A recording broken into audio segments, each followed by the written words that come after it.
Welcome to the Level Up Artist Podcast. We're your hosts, Adriana M.A. and Jackie Sanders. We are two art professionals sharing forward the advice and business lessons we have learned along our creative journeys. we talk to artists, leaders, and art professionals to demystify the creative process and discover new ways to succeed as a career-minded artist. If you find value in these conversations, please go ahead and subscribe. This will help other creatives like you find our podcast, and you will be notified when we drop a new episode every Tuesday. So on today's episode, we're going to dive straight into some of our goals for 2025. But before you do, make sure to check out our previous episode where we look back to see how we did on the goals we set for 2024 and then what actually happened. Yeah, and if you want to look back at your year and plan ahead for 2025 with us, you can head on over to levelupartist.com and check out our Level Up Your Year PDF that will walk you through each step of reflecting and planning. But let's go ahead and dive in for today's episode. Adriana, what are your marketing and exposure goals for 2025 in your art and art business? 2025 feels so big. Okay, so when it comes to marketing, I definitely want to I feel like this is an eternal goal for artists anyways, is to increase exposure. Surprise, surprise. Um, and of course, the more eyeballs, the more people you're going to find that like the type of work that you do, the want to support, your art career and things like that. So definitely an increased focus on that, and evolving the artwork. So diving into the first one, when it comes to online content, I see it as several areas for me to kind of focus on. The first one being research of online content. So, as 2024 was wrapping up, I spent some serious time researching some of the current best practices when it comes to social media, and I consulted several specialists on this as well. Some of them were on strictly social media, some of them were a little bit more on sales efforts or advertising, but I definitely talked to people who this is more of their area of expertise, to try to figure out that I just wanted to make sure that I wasn't, how do we put it, like wasting my time putting all of this content out into the void only to have 2% of my followers, if that, even see it, if the algorithm was smiling upon me. So I was like, no, no, no, no. Let's scratch all that.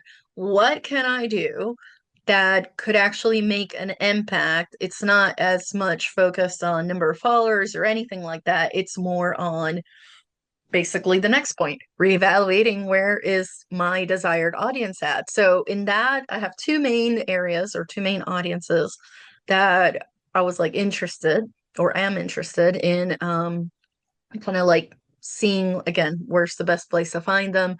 One of them is art collectors. They're not necessarily going to be on TikTok, not saying they're not, but are they more on LinkedIn? Are they more on Instagram? Are they more on Pinterest? You never know, right? So that's part of the research, right? Part of where we're going. And then the other part is, where are my potential mural clients?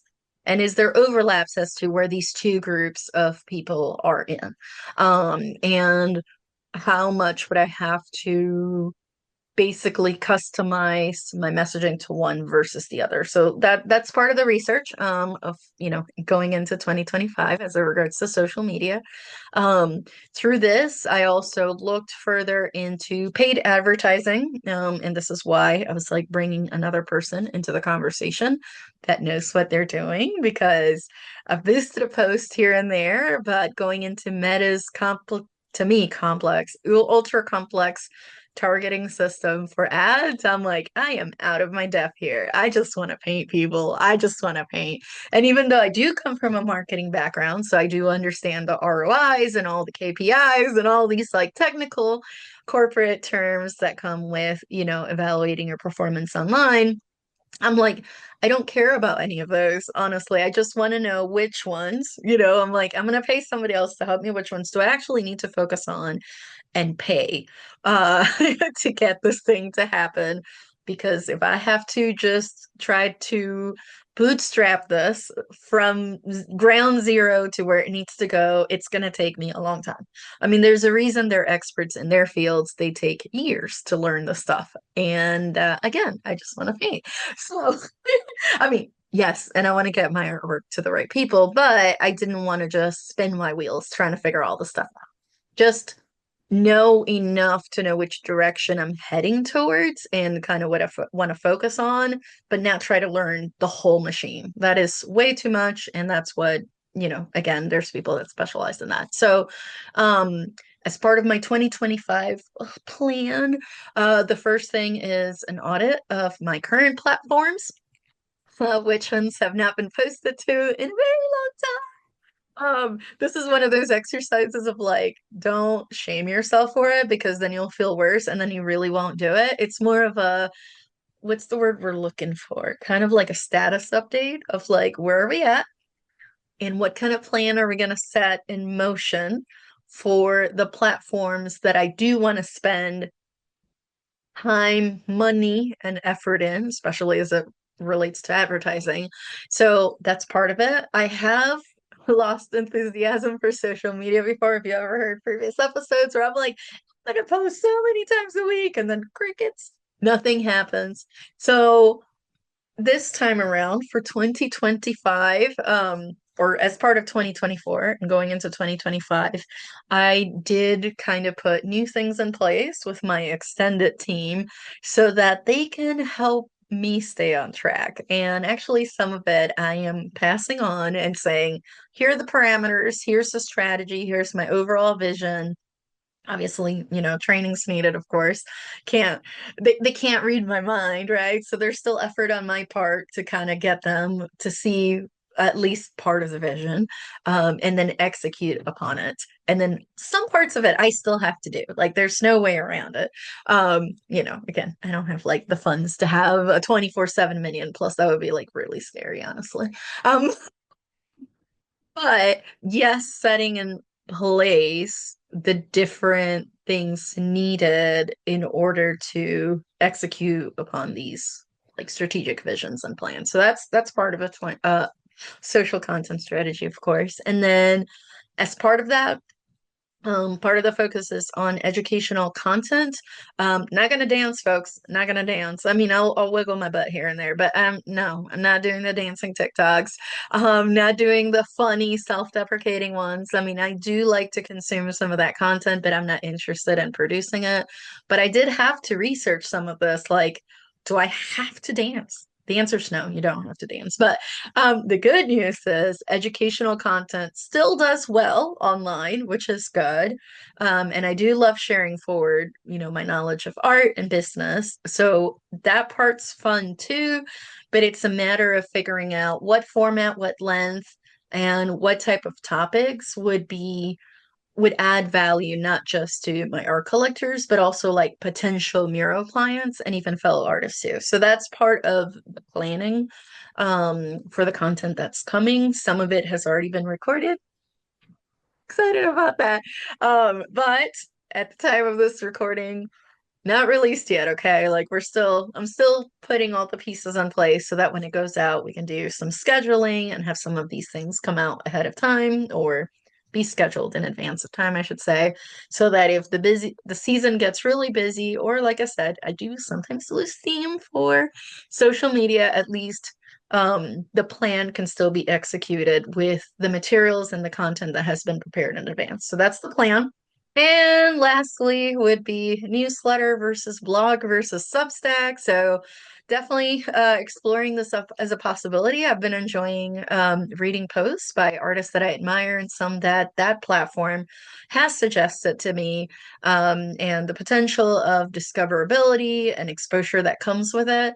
It's still a longer conversation of, do I bring my traditional newsletter back? Do I revive my blog? Or do a combination of all three, but in a way that there's less friction and less resistance to it. Um, Anyways, so still exploring that one. More to come on that one. But yes, all right, on to you, Jackie. Some of your Well, goals in marketing and exposure.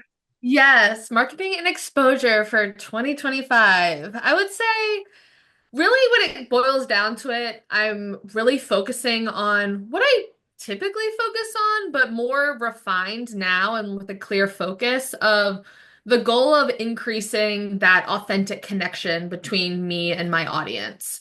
So the primary way that I currently do that is through my newsletter. So definitely want to continue to grow that, especially thinking about as we've mentioned on previous episodes, of currently both of us have public facing studios at Art Space in downtown Raleigh. So with that comes regular foot traffic, and we have First Friday events. But as of now, I will be only having that studio space until July 2026. That is the longest our contract can go.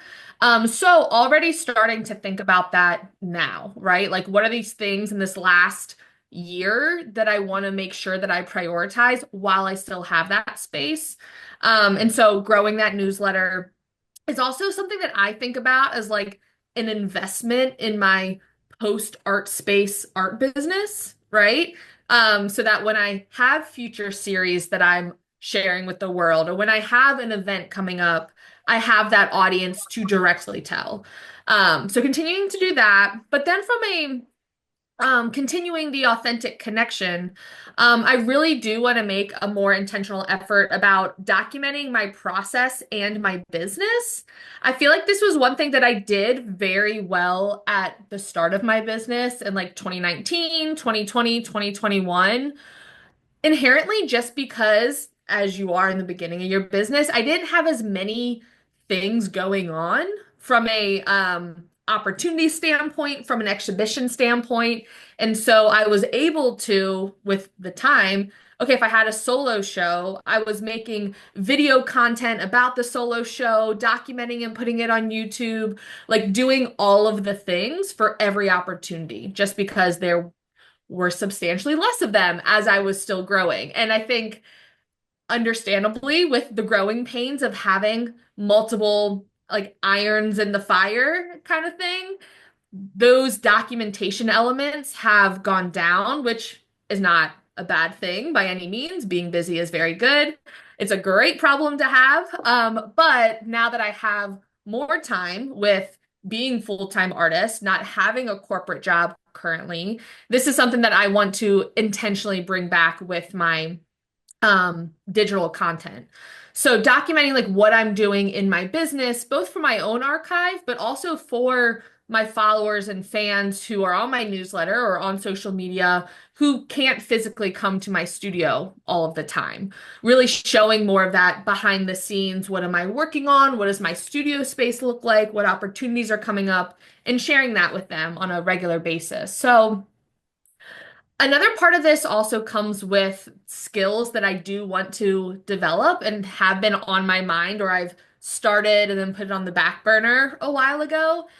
So with video content, really wanting to develop my skills with capturing footage. I do have a GoPro, but I transparently do not use it really that often. Frankly, because I've used it a couple times and then I realized, oh, I put the like video setting at a number that's like way too high. So the file takes like an hour and a half to download when it was just a time lapse. So like just educating myself on like what types of video settings do I need to set? Okay, what is a good storage system for them to easily get it from my GoPro to my desktop, and then potentially looping in an assistant who can help me turn that footage into longer form videos for YouTube. So kind of just like getting that system flushed out to make it easy and sustainable for me to delegate that portion of it. Creating evergreen content versus a specific video idea. Because again, I recognize the importance that that will be when I don't have a public facing studio, right? Right now, I love being able to talk to people on a regular basis, to have our creative coworker neighbors, but eventually thinking after that, odds are I probably will end up having a home studio of some sort. And so I'm already thinking ahead of, well, how am I gonna share my work then? What skills can I develop right now that will make that transition easier for me? Because it is going to be a big life shift that's kind of coming looming a year and a half from now. And having those technical organizations of like the robust library of content, already having that workflow will be super, super helpful. So for 2025, my goal is to have monthly YouTube content. I will be working with my virtual assistant to create those. To do things like I just mentioned, like behind the scenes of my studio, especially documenting my physical space. I love my studio space. It's also always changing. So documenting, even just for my own records, like how my space has evolved, art product, doing kind of like detailed montages to really almost like commercials in a way of like these are the different products that I have. Um, and then documenting a mural project from beginning to end as those develop in the new year.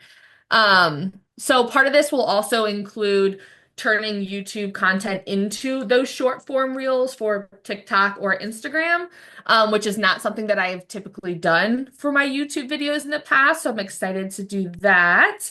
But yeah, overall, just wanting to more authentically showcase the behind the scenes of my studio, which can feel a little intimidating, even as someone who is relatively comfortable in front of the camera. I'm the first person, but let's just like throw up a camera and like document this. Even if we don't end up using it, it's good always to have that footage.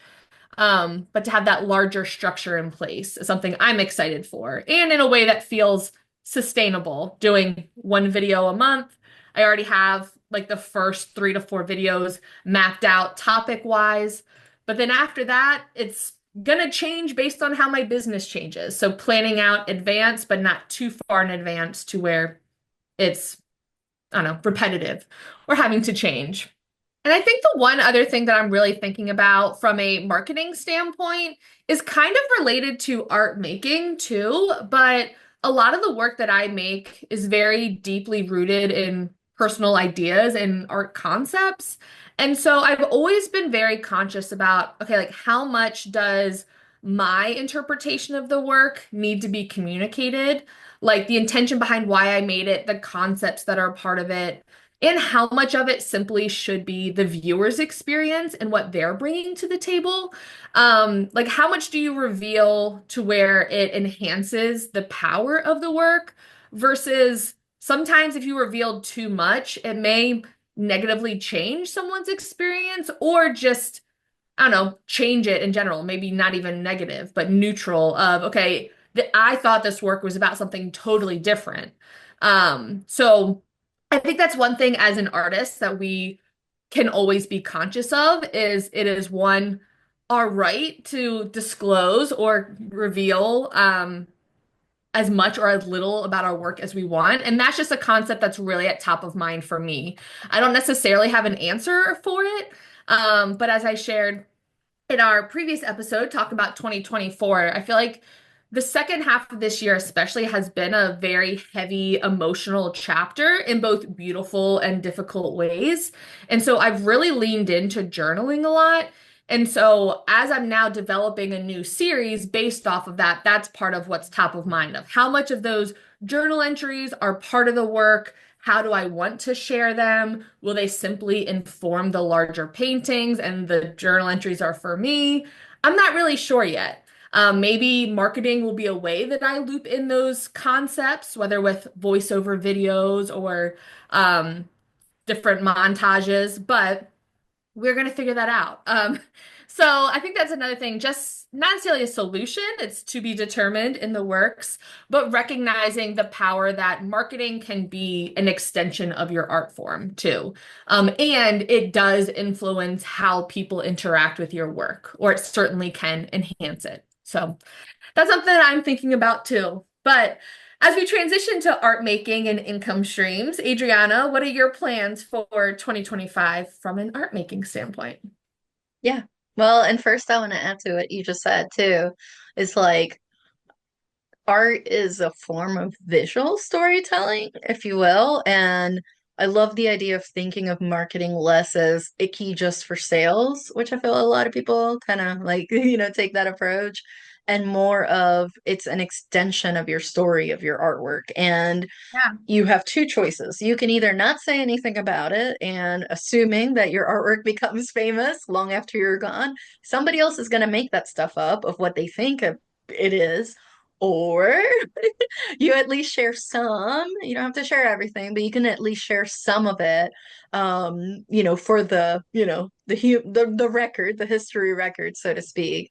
That yeah, that way people are not, guessing what it was. But also, even if you don't make it famous after, pass away, think of your collectors, that will have that artwork, and then they will have something that they can look back on and say, hey, I got this piece from this artist, and look at this thing that they wrote about the piece or their process, or things like that, and this is what resonated with me, or this is a story I like telling, other folks in my family or my friends whenever I'm sharing the painting. So it's all about that storytelling aspect. You get to choose how much of that you want to share. So something to think about. But speaking of artwork, couple of exciting things as it relates to art making and of course income streams. And I would say I think the first part of that is that I've been cooking a new series in the kitchen.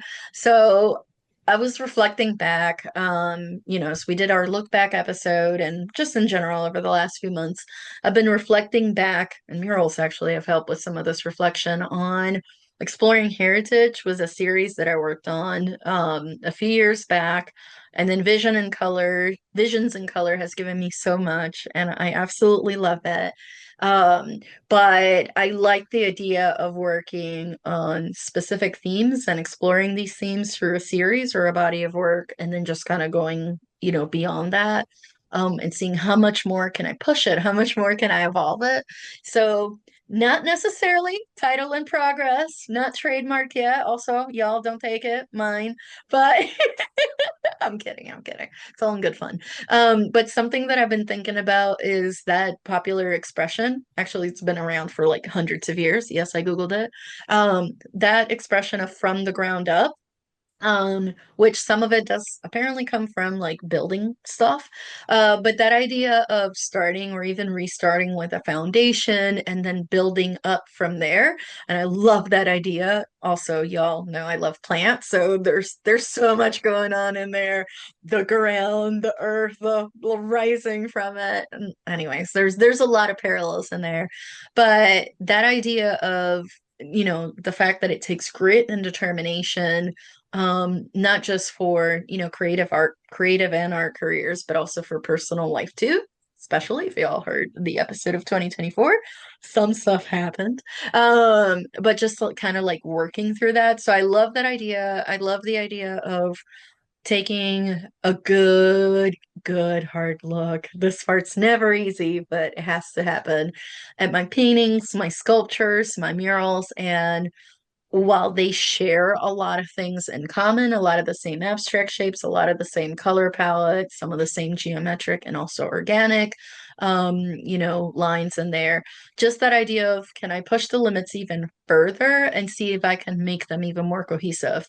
Like the way I'm envisioning this is they all come from the same universe, and it's like you look at them, it's like so obvious. It's not even funny, not in a cheesy way, but like definitely kind of like an extension of each other a little bit further. So some things that come to mind, manifesting them to make them a little more solid as I share this is I love how in my paintings I incorporate a lot of texture.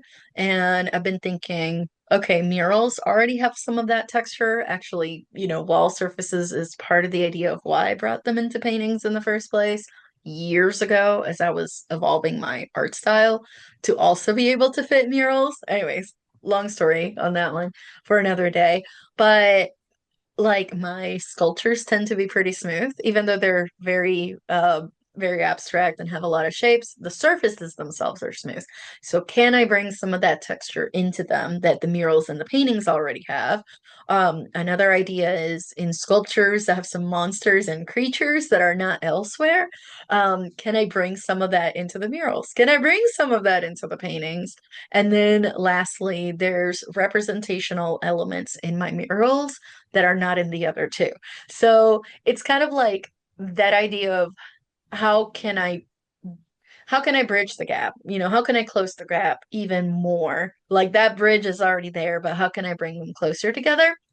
And to this effect, towards the second half of 2024, if you will, I've been sketching mostly on the iPad different ideas of what this could look like. So we'll see as 2025 goes on. I am not abandoning visions and color, by the way. I know a lot of you love it. Still gonna be there, but this would be kind of like a 2.0 version of it, is kind of how I'm thinking about it. So there are more shapes I've been sketching out. There are more inspirational, inputs, if you will, that I've been looking at that I've been thinking intentionally, how can I put them in all of them and or cross them across. We'll see. Anyways, more to come on that is what I mean to say. We'll see how it comes to life. Art making wise, murals, of course, still a huge area of focus. I love the format, I love the size, I love the impact.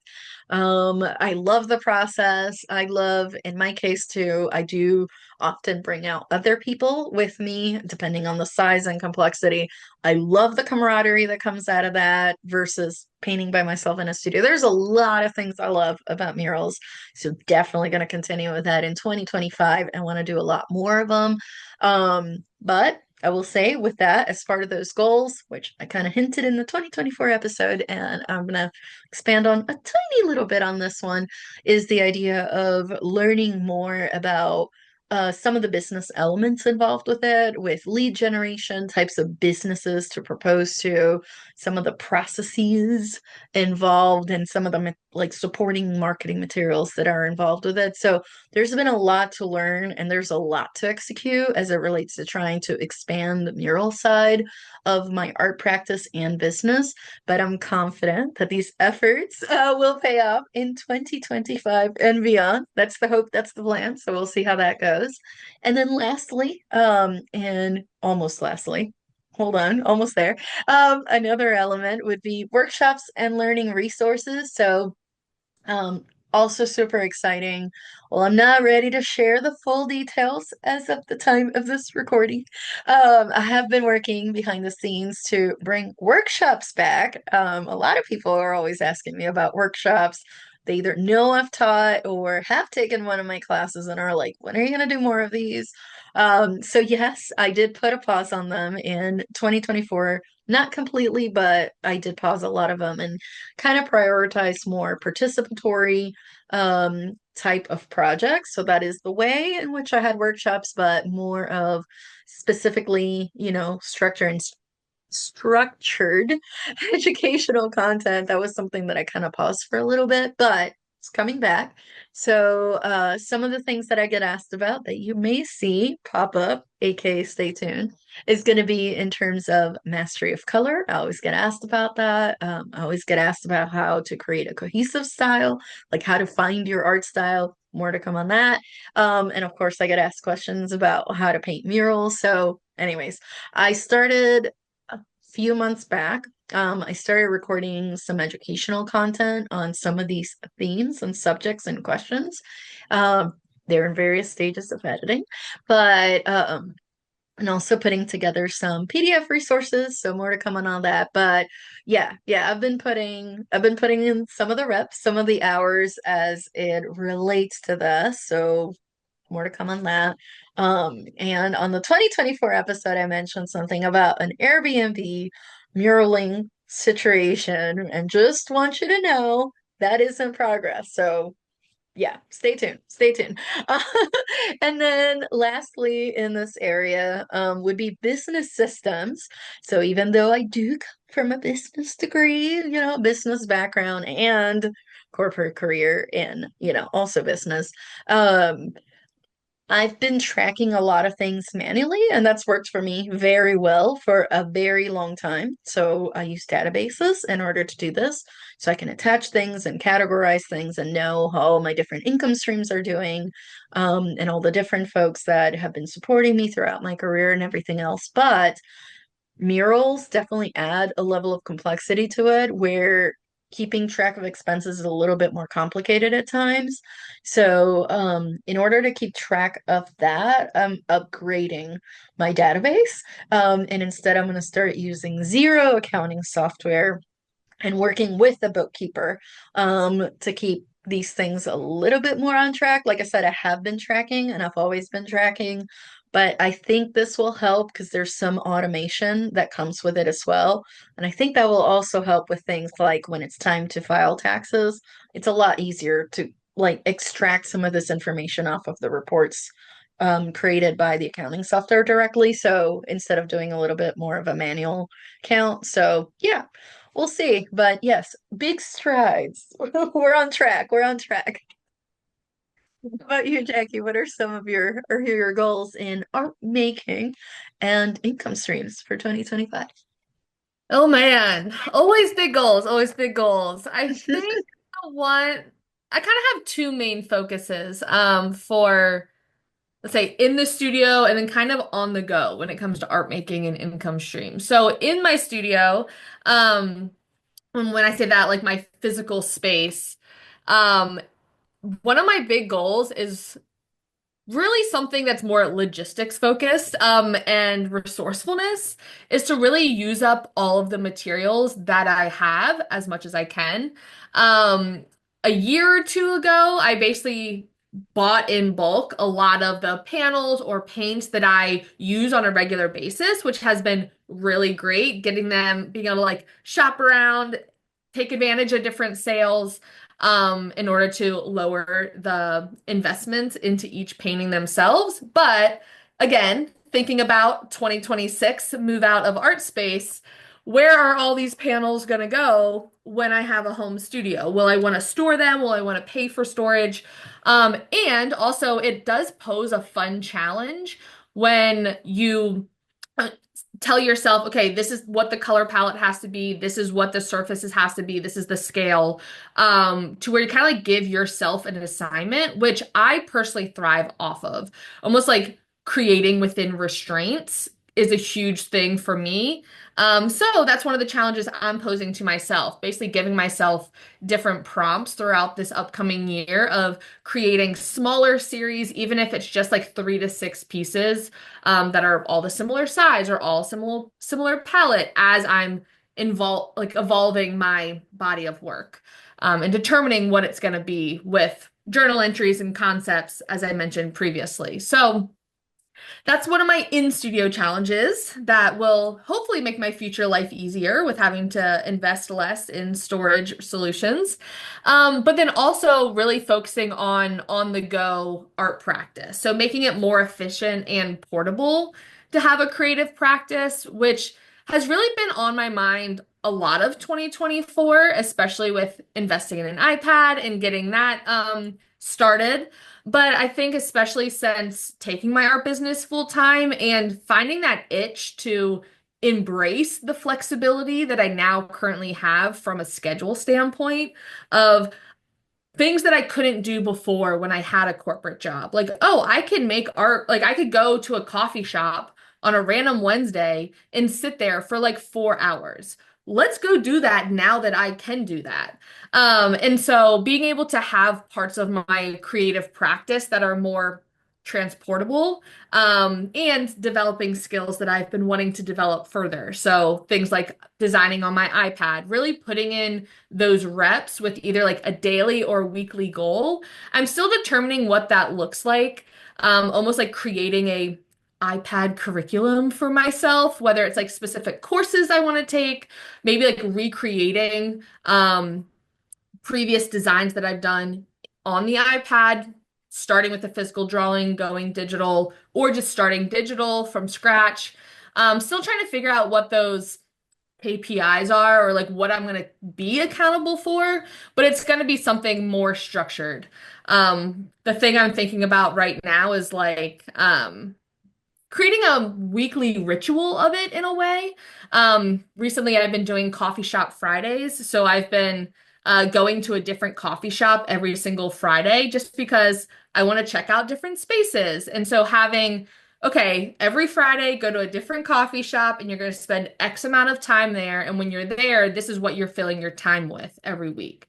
Um, and putting together those systems of, okay, do I do physical drawing or digital drawing? What does that process look like? Again, also just preparing for how I define a creative space, right? How do I define my studio space? Because I love my physical studio right now. It's amazing and I get so much energy from it.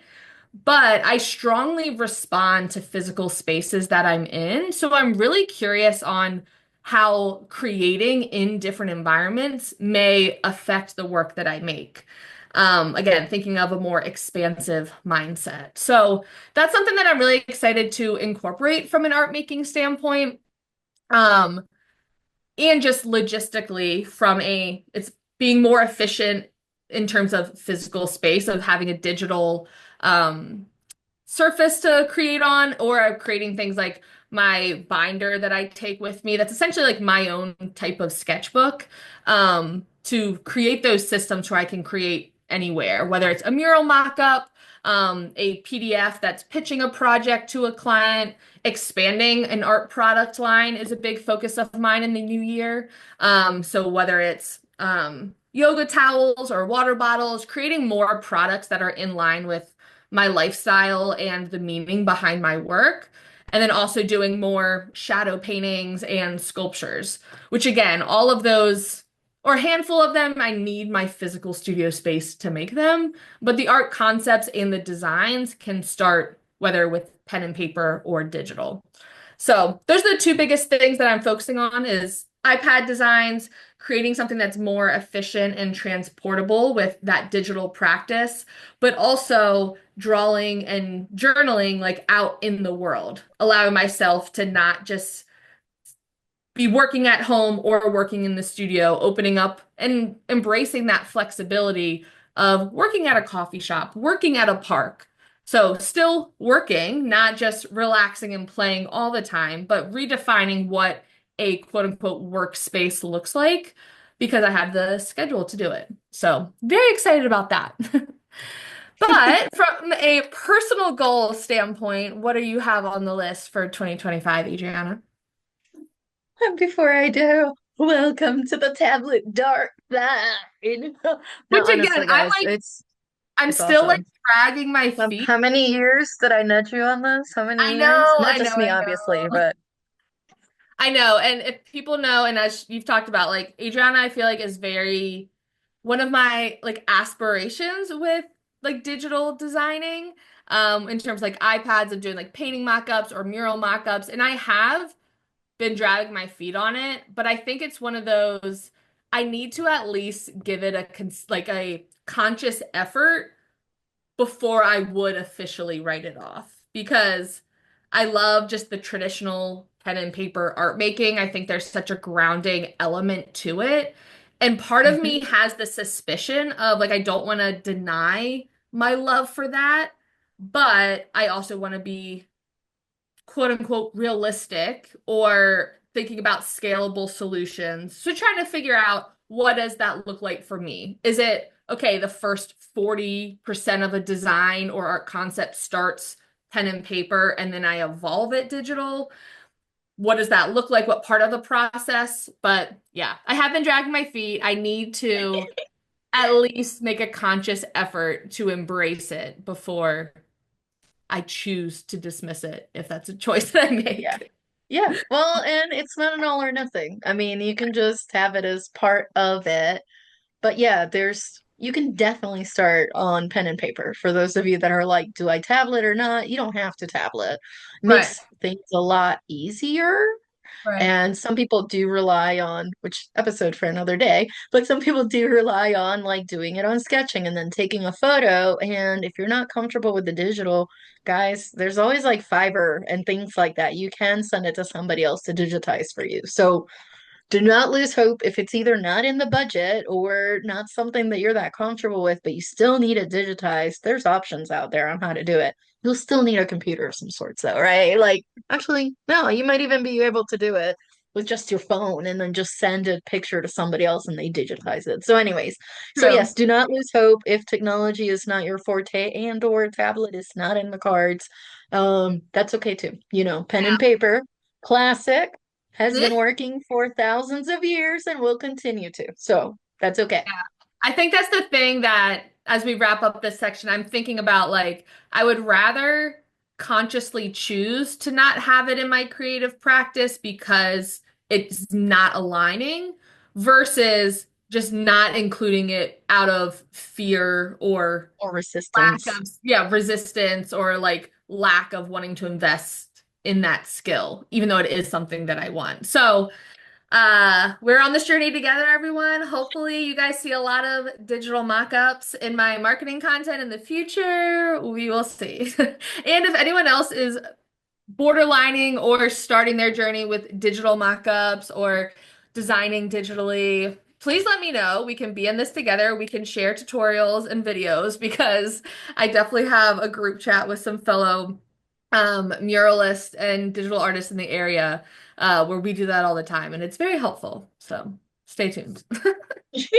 More to come, more to come. Yes. But yes, as it relates to personal goals and some other wins, I kind of one of my focuses for 2025 is to continue to increase delegation to free up more time. I want to focus more on some of what my creative inputs are.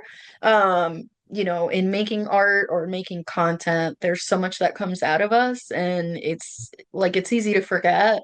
We're not machines, although I do think of the creative engine as an engine, but it needs to be fed. The monster needs to be fed, the muse needs to be fed, whatever you call yours. But um the only resource, humbling but always interesting point of view to kind of remember, or yeah, life lesson, is time's the only resource. We can never get more of. We all come with a limited amounts, if you will. So one thing, in 2023, 2024, obviously, and beyond 2025, is to focuses of mine is to continue building my extended team that supports me on my art business so that I can free up more time to focus on strategy. Obviously, the art making part is not something I would delegate. And then very important though, and this is where I was failing before when I was overworking myself, was I was not spending enough time recharging that creative engine that we just talked about. And I never want to get to a point in my art where I'm just reiterating the same stuff. I mean, that works for some people. Cool, cool. That's not how I work. So it did get to a point where I'm like, if I don't have ideas, it's because I'm not like I don't have enough bandwidth to generate those new ideas, meaning I need to go back to basics and be like, where do I get the ideas from, or where have I always gotten them from? And some of that I've just kind of like come to the point of realizing it's taken me forever, but there we are, that I need to schedule. Like I actually need to schedule the time to get the time to prioritize what some of those creative inputs are in my art. Because if I don't, it kind of lives in my head of oh yeah, it'd be nice if I did X, Y, or Z, but because it's not on my schedule, I completely forget about it and I keep pushing it off. And then I'm like, oh yeah, it would have been nice if I had done this like months ago. So some idea that sounds very abstract, but some of the ways in which this is a reality would be like I love going to museums and galleries. And actually, I love going to libraries too.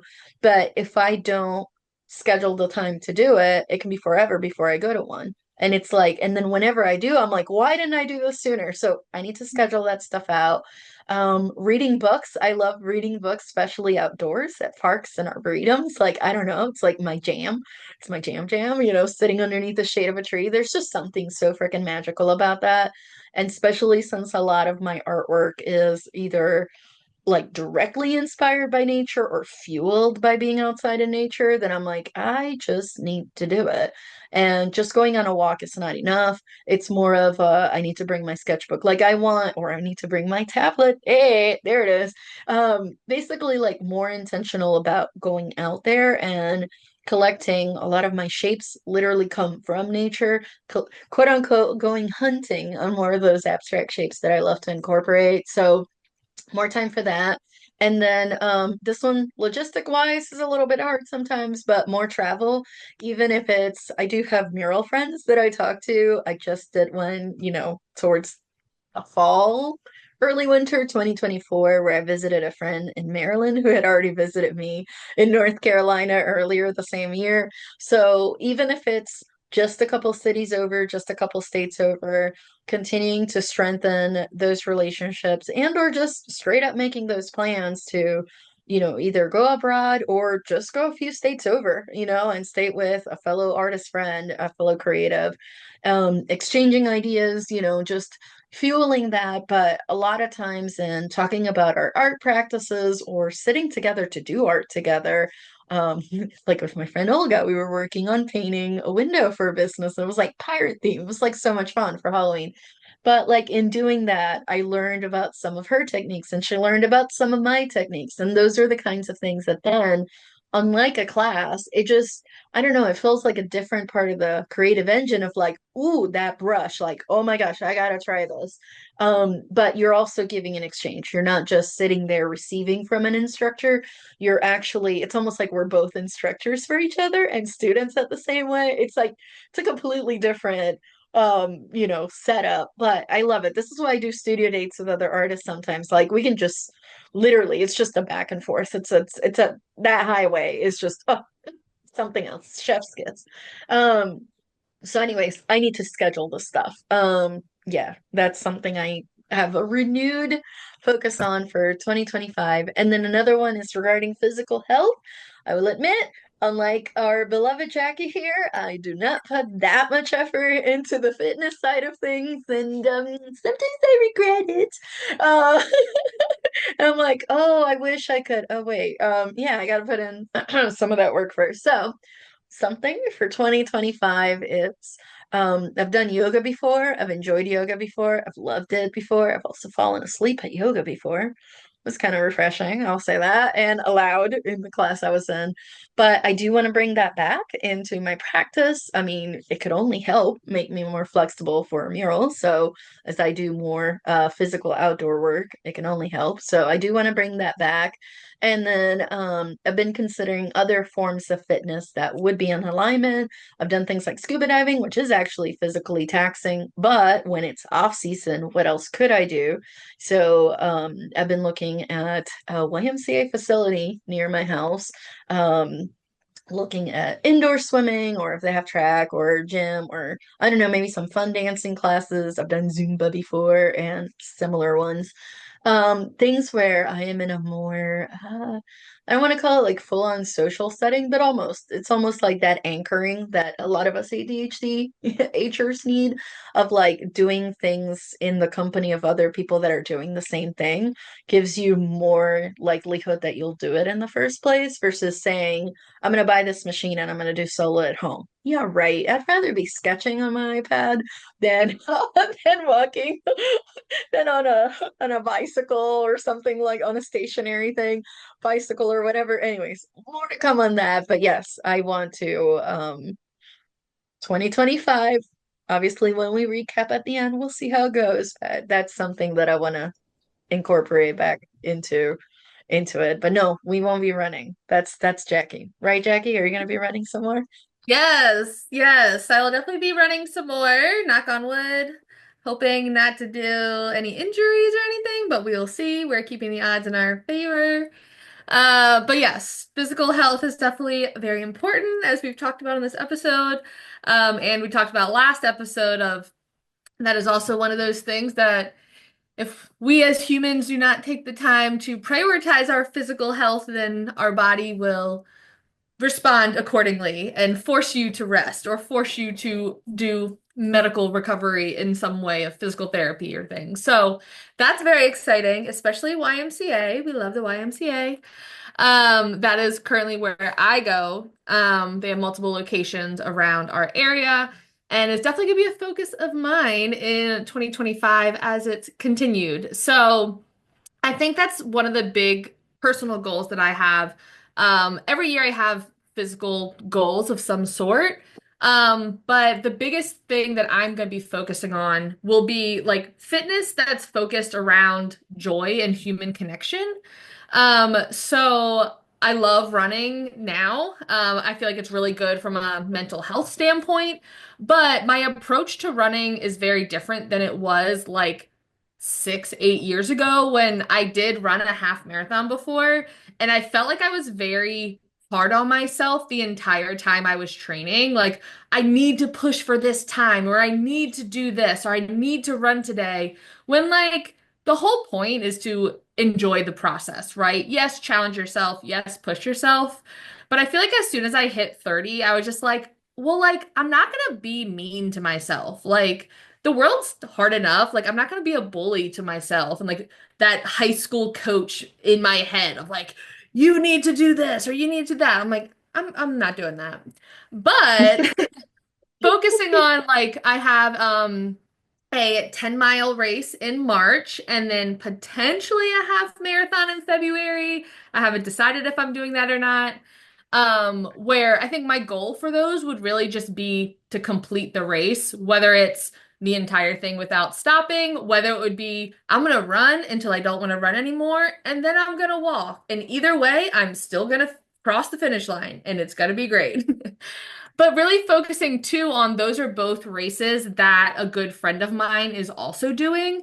And so, yes, it's good physical health training wise, but it's also like, I don't know, it's embracing a human connection and bringing us closer as we're training and like sending like picture updates after we complete a long run or like, I didn't want to do it, but today I went out and did my run and I feel so much better now. So yes, it's good physically and for my own personal mental health, but it's also encouraging that human connection element too, which I think is part of my favorite part. And is also for bringing line dancing back into my life. I used to line dance a bunch as a kid, and now having it as a social event that is still physical, it's still a workout, it's still mind body connection, but it's getting that extrovert energy out of really a whole other creative community that I'm tapping into here locally. That's another part that I will definitely be continuing in 2025, which I'm very excited about. So, other personal goals, as we are wrapping this section up, I kind of touched on it last a few minutes ago, but really embracing the flexibility of my schedule. I think a lot of things in my life are still kind of up in flux, which is unsettling at times, but also very empowering at other times. So, continuing to think expansively. So piecing together multiple income streams, additional income streams that I now have time and flexibility for, whether it's like one-off day job, like gig works here and there. But still trying to embrace flexibility while keeping structure that I know I need. So things like, okay, having a day that I am prepping for the rest of the week, whether grocery shopping, errands, meal prepping. That's something that I think since really working from home in my corporate job, I've become a lot more laxed and almost too flexible with because I'm like, well, like I can just like cook whatever food I want anytime. And then I end up like snacking on pretzels and hummus all day. And I'm like, that's not an actual meal. Like you need actual fuel for your lifestyle. Versus when you're in a day job office, it's like, okay, I'm gonna have all of my food prepped. I have lunch packed and ready to go. Because if you don't pack lunch, you don't have food there. So really wanting to bring that structure back in because I know I feel good off of that. Um, and then lastly, when looking at my personal relationships, whether romantic or friends or family, I think the one thing kind of tied to what I mentioned earlier about like continuing that authentic connection with my collectors and future collectors on my newsletter. That's something I also see carrying over with my personal relationships.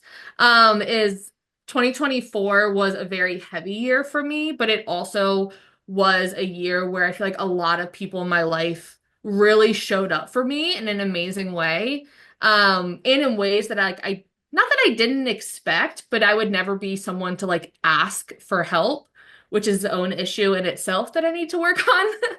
But recognizing like how important little gestures are in relationships just because I found them so powerful when people did that for me.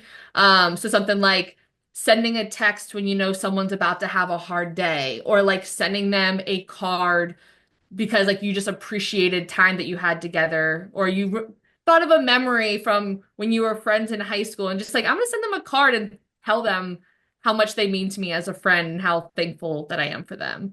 Like something that's so unprompted or unexpected, but goes such a long way. Is something that I want to be better about doing because I find that I'm often in that mindset of, oh, I should do that. And then I'm like, oh no, like, but I don't want to bother them. They're probably busy. Like, I don't want to just like call them out of the blue. When I love when people call me out of the blue, like just to check in, or like, I'm just like, just saying hi. I just had this funny story that I thought about and it made me think of you. So I wanted to see how you were doing. Like, that's the best feeling ever. I feel like, especially as a words of affirmation person, that's something that I love. So trying to incorporate that more into my life. So we'll see how that goes. There's not as much structure to it, but just being more intentional with those little gestures, I think can go a long way. Random acts of kindness. I mean, that applies to family and friends too. So that's super awesome. Mhm. Well, next up, we're going to be talking about our word or theme of 2025. But first, we're going to take a quick word from our sponsors. This episode is brought to you by our Level Up Artist resources. We understand that life as a modern artist can be both exciting and overwhelming. Plus, there's a lot of information out there, but what do visual artists actually need? We've spent countless hours of trial and error, weeding through tons of information to find the gold so that you don't have to waste time going down those endless rabbit holes. We created a library of PDF resources with bonus videos that cover everything from artist documents to exhibition prep, social media to technology, sales strategies, and artist mindset, several templates, and more. Ready to get started? Head on over to levelupartist.com/shop to level up your creative career today. Welcome back, everybody. So, as we wrap up, we want to talk about our word slash theme of the year. So, first off, 2024 for me was focused growth, and it had a lot to do with what areas of my business I wanted to intentionally put my energy into, and which ones I was okay with just putting in the back burner if necessary, not trying to stress about doing all the things all the time, but instead just picking and choosing, if you will. But for 2025, I am once again going with a two-word combination instead of just one word. And or technically you could say it's three. I don't know if you count the and, but I'm going with connect and thrive are two very important words for me this upcoming year. The spinal injury that I had in 2024 was a grim reminder that things can change very quickly, and having friends and family and other creatives and a support network in place actually made a huge difference. And had I not invested the time to even make those connections in the first place, it would have gone from feeling lonely to actually kind of depressing, to be honest, desolate kind of situation, which I know a lot of creatives can feel that because we do work alone. But the short answer of that is like, we may do our art alone, or a lot of us do, but that doesn't mean you can't build those, relationships with, peers and other folks in the community and whatnot. um and they can lift you out of difficult places, and you can do the same for them. So definitely something definitely worth continuing to spend time on and reflect on and act upon. So connect, big one for me. And then there's obviously a lot of ways we can interpret these things, but another thing to me is the idea of connecting in order to be able to exchange knowledge. That's always been a huge one for me. Like, let's not gatekeep, whether it's with somebody that is aspiring to do what you do, or someone that's already in the same field as you are. I feel like all we can do is get better together. Rising tides and all that, and community over competition, as you hear us. So definitely a continued um, area of focus for me. And then another one is to be able to help others along the way. So it's almost as, as I connect and grow in my business, I can help others as well. I mean, this is part of why we do the podcast. So continuing that as part of not just theme of the year, but it's also like kind of like built-in mission for me. life mission, if you will. Yeah. Anyways, maybe that's why people keep telling me I'm like a teacher or like would have been a teacher in another life. I've been hearing that since I was a kid. Pretty funny to me. But anyways, I digress.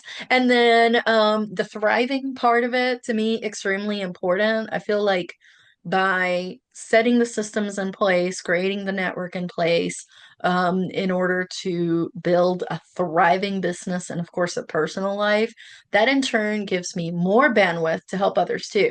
So I've always had kind of this mindset, even though I do have, a business background and not just education, but also business experience. A lot of the things I always heard about were about amassing wealth, and a lot of it had to do about wealth and status, which is great, not judging anybody on that. But for me, it's always been more not just about growing like the financial side of things, but it's like if you have empathy, if you have philanthropy as part of, some of your overarching goals, then, increasing wealth, or in this case, having a more thriving business is giving you the necessary resources to give back more. So you're basically using the time that you've invested to gain this knowledge to build these systems and these businesses in order to reallocate resources back to people that actually need them. Anyway, so that's kind of like one of the ways that I've seen this. And I think that idea of thrive will be very important for me coming into 2025. And also like things like what I do, things like murals. I also want my customers to thrive. I want my audience to thrive. I want my students to thrive. Like there's this whole like it's not just me rising on this pedestal up to the skies to God knows where. It's literally more like, hey, let's come along on this journey and, let's exchange. I've always been big about exchange. Like I give a little bit to you, give a little bit to me, and we grow together. So big themes. We'll see how it goes once we do our recap for the year. But yeah, connect and thrive. That's at least as of the time of this recording, that's what I'm going with. How about you, Jackie? Yes, I feel like my word is also still in flux. But for 2024, I felt the same way, and my word ended up being like perfect for my year. So maybe this is a good sign. So 2024, my year was flexibility. I was thinking especially in terms of my schedule, in terms of the artwork that I was making, what my goals were for my business to allow myself to keep pivoting as I needed throughout the year and not being so rigid in what my idea, quote unquote, of like what I thought I should be doing would be, but allowing myself to lean into what a flexible life looks like. And that was very, very helpful throughout 2024, as we've talked about already. On this episode and previous ones, I kind of had a lot of challenges that forced me to pivot and be flexible. And I think going in with that mindset was very helpful and empowering by having that as my definition for the year. Because I'm almost like, did I manifest this year? Like, I wanted a more flexible life and a more flexible lifestyle, more flexible relationships. And it's just, that's how everything unfolded. So, when looking to 2025, my word and intention as of now is kind of similar in that it's two meanings. So, joyful empowerment is the phrase that I'm really leaning into. So, especially when coming up on decisions or making choices in my life, thinking about like, will this make me feel energized, joyful, or empowered? Joy, especially being okay, how do I feel after an experience? How do I feel in a specific relationship? How do I feel in a studio practice of work that I'm making? Do I feel joy? Do I feel empowered? And I think especially when it comes to even those hard moments and challenges, really leaning into, okay, trusting your gut is a big part of that as well, but also understanding that it's not going to be sunshine and rainbows all of the time, but sometimes you can find the most empowerment during those challenging moments, whether it's personal relationships and using your voice to what your truth is, whether it's learning a new skill in your business of, okay, this is something that's not necessarily easy for me, but I know I will feel empowered once I intentionally spend time doing it and develop this skill. And so really leaning into elements of my life that bring me joy and ultimately will make me feel empowered, I think is my ultimate goal for the year. So hopefully we can manifest that just like we manifested flexibility in 2024. But no matter what the year brings, remember, if you want to look back at this year or plan ahead for the new year, like we have on today's episode, you can head over to levelupartist.com and download the Level Up Your Year PDF to get our training module. Yeah, absolutely. And with that, we're going to go ahead and wrap up today's conversation. And we hope this at least gave you some ideas if you haven't sat down to plan your year yet. Hopefully, it gave you some ideas on the type of things that you can kind of aim for in your art career. So, thank you so much. As always, our blog will be linked in today's show notes, where you will find episode notes and links to all of our other podcast episodes.